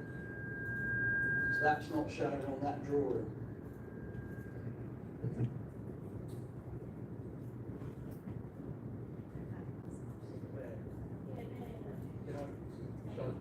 Yeah, so you can see the garden room, you can see the existing chain link fence just to the right of it. You can see how close the two are. Yeah. It's about 8 foot, I would say. Garden room. So you're going to put a 1.8 metre fence, which you're quite right, is legally permissible, but you're also building the bungalow right up to that fence. This dwelling 8 is an afterthought. Whoever's designed this site has squeezed that dwelling in, and I don't think that's acceptable. On Com 03, we have got a duty to this particular neighbouring property. Councillor Taylor? Thank you, Chairman. Oh, no, it's okay. Yeah, it's just a question for the agent, please. Obviously, in the planning process, you've already detailed how you've gone a long way to working with other officers to make sure that the application is one that obviously they're quite happy with, and all of our statutory consultants and others that parish councils are happy with. And I just wondered how willing you would be to accommodate the concerns that have been raised by this resident when you've actually seen that they worked quite hard to resolve other issues. Because while we're dictating to you what we feel is wrong with it, I just wondered if you could just very simply answer whether or not you would be quite amicable in looking at the scale of plot 8 to try and, reduce the impact to this resident here, please. Yeah, we have looked at this. It's been being reviewed for the last 19 months, as I said, but we're having to try and work with all the neighbours around there. And this particular issue has come to light in the last 2 or 3 weeks. So we looked at it, and our view is that the fence is on the boundary, as it would be. And the plan that you've seen before is a roof overhang view. So actually the building's a bit smaller than you'd see on plan. When you measure it, the building is a minimum of 1.5 to 3 metres away from that fence boundary. And as Barbara said, it's a single-storey building, so there's no overlooking, because we're looking at a fence, and the topography of the site is falling down into our site. So obviously it's not something you would want in your garden, but it's a reasonable design solution that I think we proposed. But if members wanted us to, we could shuffle it down slightly if that would help, but it'd increase the separation distance slightly, but that's about all we can do on the thing. But yeah, we're open to. Thank you. I bring the solicitor in, please. Can I just please clarify your answer? I think you've got a choice here. you can absolutely say, no, members, these are the plans, please go ahead and make your decision. Or you can say, yes, there may be something we can do here. If members wish to defer, we'll come and talk. Which one of those two would you like us to proceed on the basis of?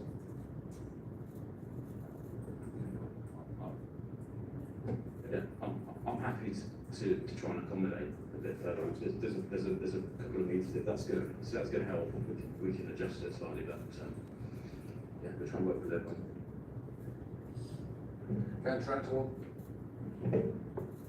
Very sensible suggestion. I strongly suggest that we defer the application. I say, as the ward representative, I hear all the arguments being put forward by the parish council. In pure planning terms, I think the site is well laid out, except for that corner. Something has to dramatically change in that corner, and I'm asking for that deferment, as suggested, so that we, the applicant, the neighbours, can perhaps sit down together and say, right, what can be achievable here. You say it's only come to light in the last 2 or 3 weeks, but here we are, and we need to just pause this, I believe. I think that would be very sensible. Thank you. I'll propose a deferment. Okay, no one else wishing to speak then? Sorry? That's what I'm saying. No one else wishing to speak. Do I have a seconder for the, I've got Councillor Clark. So from the floor, it's been proposed that we defer this item for negotiations. Can I have a show of hands, please? And those against? Was there an abstention somewhere?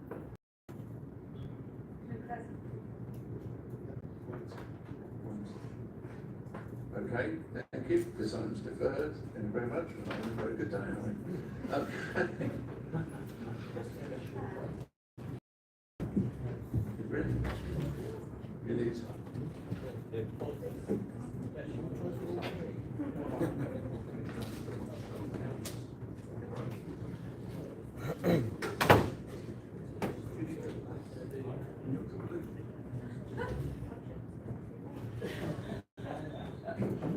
Okay, just a brief moment while we change the officers over, because we're about to take on item 9C, 3PL 2024-0241F, and that's at Thetford 10 Audley Court. Audley Court. Orderly. Just take, when Councillor Atwell comes back in the room, I don't want you all applauding.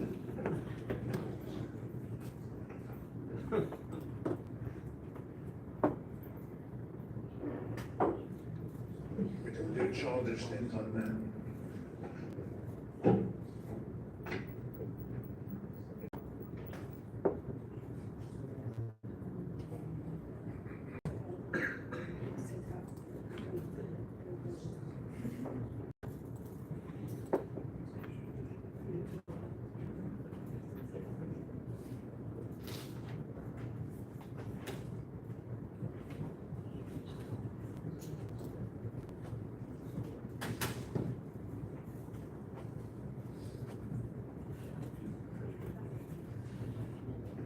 Okay, thank you. Over to you then, please, Lucy.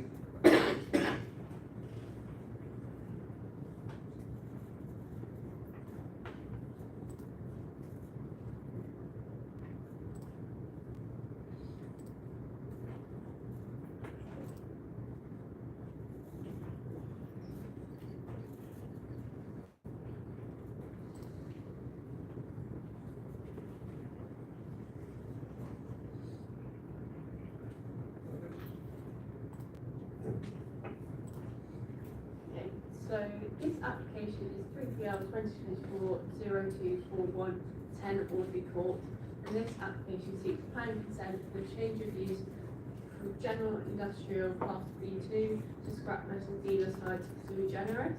This application is being heard today at Planning Committee due to recommend owning the building, and this application is recommended for approval subject to conditions.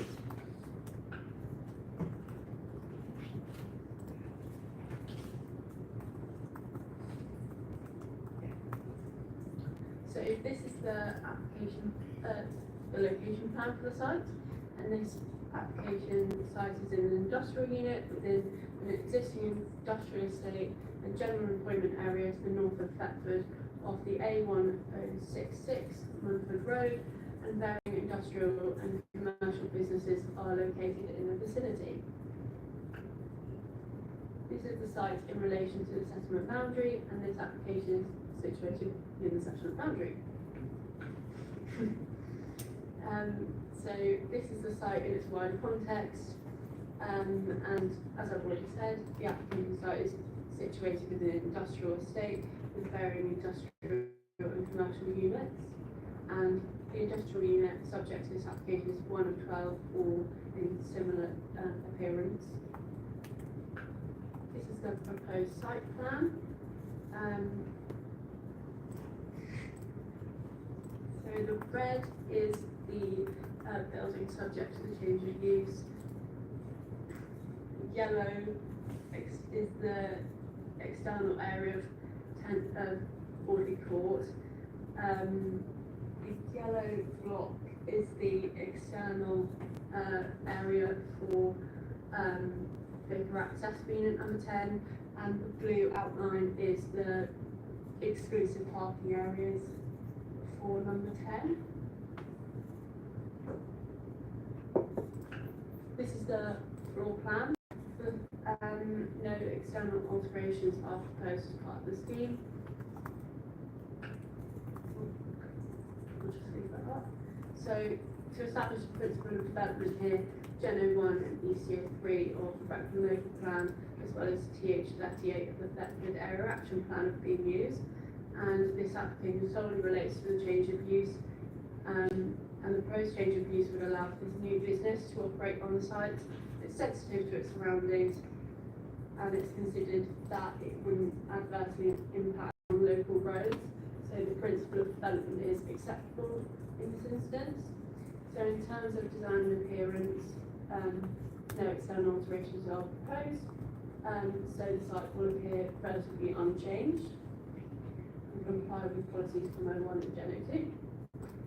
So in terms of impact and amenity, varying commercial and industrial uses operate within this industrial estate, and it's been confirmed by the applicant that the storage of the scrap metal is to be internally within the building, and this has been appropriately conditioned.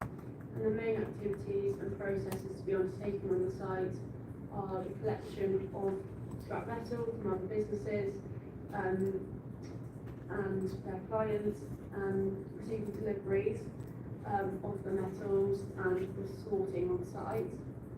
So it's regarded that the proposed change of use to scrap metal would not cause any significant amenity concerns by virtue of increased noise and disturbance beyond what's considered to be expected in this location. And environmental health raised an objection to the proposal, so in accordance with policy 403. So in terms of highways, Thetford Town Council has raised concern with the access and whether it's suitable for large trucks, and requested further traffic information and traffic management. So I'll just address those. So in terms of highways, the proposal includes 4 car parking spaces to the front of the industrial unit and an additional 2 in the communal parking area. So given the size of the operation proposed, it's considered that there will be adequate provision for cars entering and exiting the site. And as part of the application process, the highways officer was consulted and stated on the basis of information and the plan submitted there's no objection.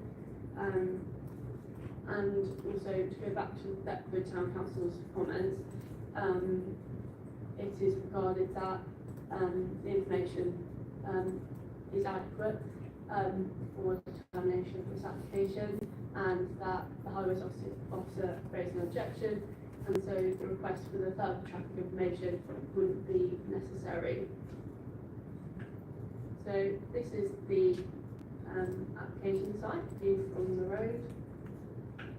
Here is other commercial units within Audley Court, and here is the communal parking area, and then in the background you can see all of the 12 units as well. So overall, based on this assessment, the change of use from 10 Audley Court from general industrial to scrap metal dealer sites accords with the Brexham Local Plan, MPPF and Brexham Design Guide, as well as the Deptford Area Action Plan. And my recommendation is one of approval subject to conditions. Thank you. Thank you, Lucy. Open to questions from members at all? No. Councillor Plummer. Thank you, Mr. Chairman. Have you got what the work's going to be? Because I've worked in the scrap yards, and if they're going to use guillotines and grinders and stuff, we're going to have a terrific amount of noise. Storage only. Is that what they? Are you sure this is what it is? That's fine. That'll be sort of, to be honest with you, I'm not 100%, but it's basically, if you think about probably all squashed up tin cans, packed, stick there, boom, boom, boom, boom, boom, fill the whole thing up. Some grow, some come in, some grow. Basically, there'll be no processing, no noise, no machinery. That's what we're doing for. Councillor Banbridge. Well, you probably answered my question in a way. I was going to ask what sort of metals they were proposing to deal with there, because they are quite different.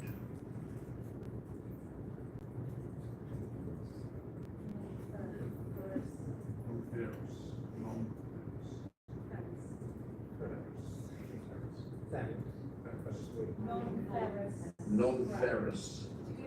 And non-ferrous is quite important because that is quite a different industry to the ferrous metal scrap. So yeah, I would have no objection to that. Yeah, no car parks and stuff like that, which is the first thing you think, scrapyard. I think it's going to be all old vehicles, all stripped everywhere and all running down the street. No, it's not. Okay, all right, but members, everyone's fine. Okay, your officer's recommendation on this one is one of approval. Touch show of hands, please.